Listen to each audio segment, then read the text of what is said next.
In all the land of Lydia, to the east of Greece, there was none who could weave like the beautiful maiden Arachne. Not only mortals, but nymphs from the golden river Pactolus and the vineyards of Mount Tmolus would marvel as they watched her card the cloud-white wool, and when she drove her swift shuttle to and fro, it was a joy to watch her wondrous skill as her darting fingers worked. Birds, flowers, butterflies, and images of all the beautiful things on earth were captured by Arachne's art, and old tales grew alive again in the wool of her woven web. To the divine Athena, goddess of craftwork, came tidings that in the city of Colophon in Lydia lived a girl whose skill rivaled that of the goddess herself, and Athena, always jealous for her own honor, decided to pay this weaver a visit. Traveling down to Lydia, she assumed the disguise of a woman hunched with age, and clutching her walking stick, discreetly joined the little crowd that surrounded Arachne as she plied her busy hands. Even the goddess couldn't help but wonder at the magical skill of this mortal girl. Gently, the disguised Athena spoke to Arachne and warned her that she must not let her ambition soar too high. Greater than all makers of crafts was the glorious Athena, and if Arachne dreamed that one day she might equal a goddess, such hubris was a crime for any god to punish. Glancing up from the new masterpiece at her loom, whose woolen colors became more brilliant with every pass of thread, Arachne fixed scornful eyes on the old lady and let out a laugh. "Did you say equal, Athena, old woman?" she said. "No doubt you're not from here. Maybe you live on a goat pasture out in the middle of nowhere. Otherwise, you wouldn't have talked about Arachne being as skilled as Athena. Better than Athena is the right idea." Anger rose in the goddess Athena at the vain arrogance of this mortal girl. "How dare you set yourself above the gods?" she shot back. "Nothing but pain and sorrow is meant for those who are so foolish. Watch your words carefully, or punishment will find you sooner than you think." Still laughing in the disguised goddess's face, Arachne answered, "I'm not afraid of Athena, and my heart doesn't quake at the ramblings of a gloomy old crone." She turned out to face the crowd watching her weave. "You, good people of Colophon, who watch my work day after day, you know well that I mean what I say. My skill is just as great as Athena's, and it will only become greater. If she has the guts for it, Athena can come down here and compete with me in a contest of our skills. I already know who would win." This challenge was the last the goddess could take. The enraged Athena cast off her disguise, and before the terrified audience and the brazen weavers stood the radiant goddess, huge, with eyes that blazed with anger and insulted pride. "Athena has come," she said, and the crowds bowed down at her powerful voice.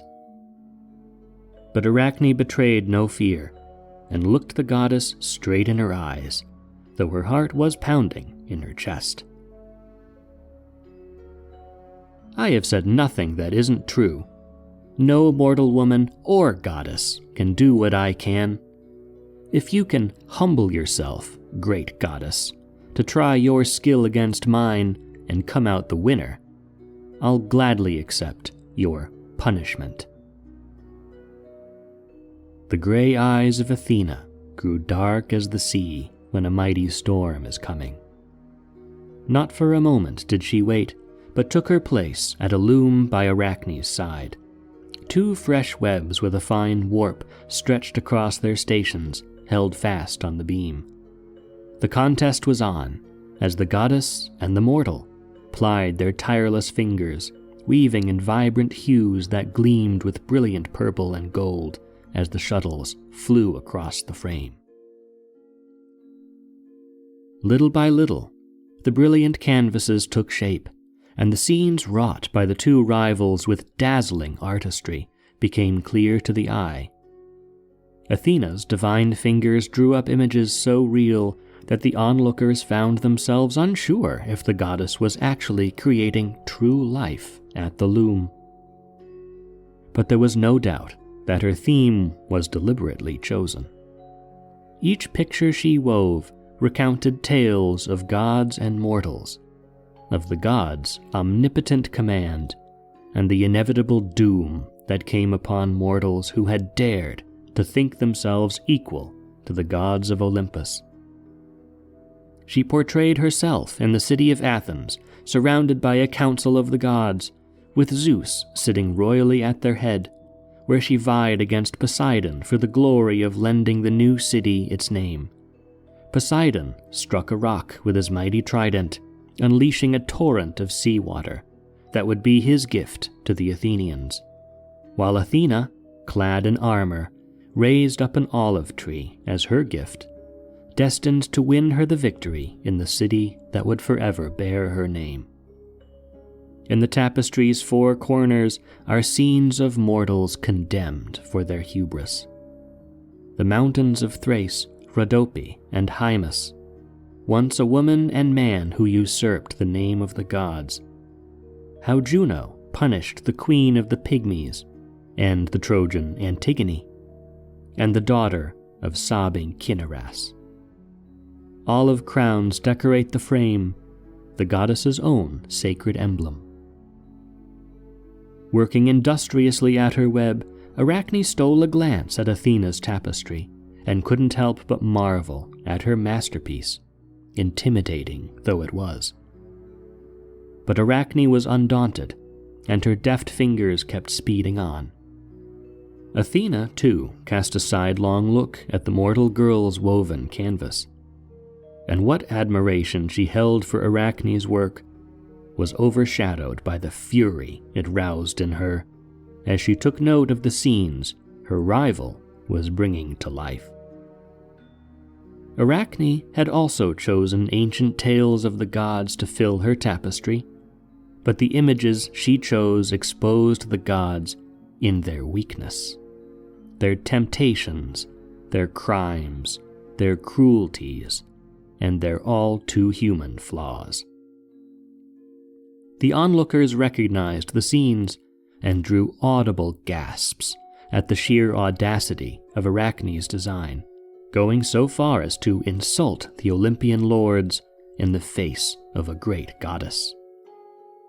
She retold in the delicate thread how Zeus deceived and abducted Europa, disguised as a bull, while the frightened maiden called out to her friends as she was carried across the sea. And then Asteria, whom the king of the gods seduced in the form of an eagle, and Leda in the form of a swan, and Antiope as a satyr, and Alcmene in the false disguise of her husband, and Danae as a cloud of gold, and Aegina as a great flame, and Mnemosyne as a humble shepherd, and Persephone as a speckled snake. But Arachne laid bare more than the scandals of Zeus alone. There was Poseidon, too, who disguised himself as a bull, a horse, a dolphin, and a bird to force himself on mortal women. Then she displayed in living color the deceitful seductions of Apollo, Dionysus, and Kronos, for all the weaver's audience to see and remember, and the whole canvas was bordered with florid ivy. One after another, the living pictures grew beneath the weaver's hands, and in the contest between deity and mortal, none could have chosen a clear winner. The colors and forms and exquisite artistry that spilled from the tapestry of Zeus's daughter were matched in every way by what the girl from Colophon had made. the enraged goddess Athena let her wrath break free. With the shuttle from her loom, she violently struck at Arachne's web, tearing her brilliant, offensive scenes into hanging rags, and she struck Arachne herself down to the ground. The bystanders ran away in terror, leaving Arachne crumpled on the ground below her ruined artwork. Bruised, humiliated, and fully aware that she couldn't escape Athena's anger, Arachne gritted her teeth and in a last gasp of willfulness tried to deprive the goddess the satisfaction of revenge. She swiftly grabbed a thick cord hanging from a beam, knotted it tightly around her neck, and prepared to end her life.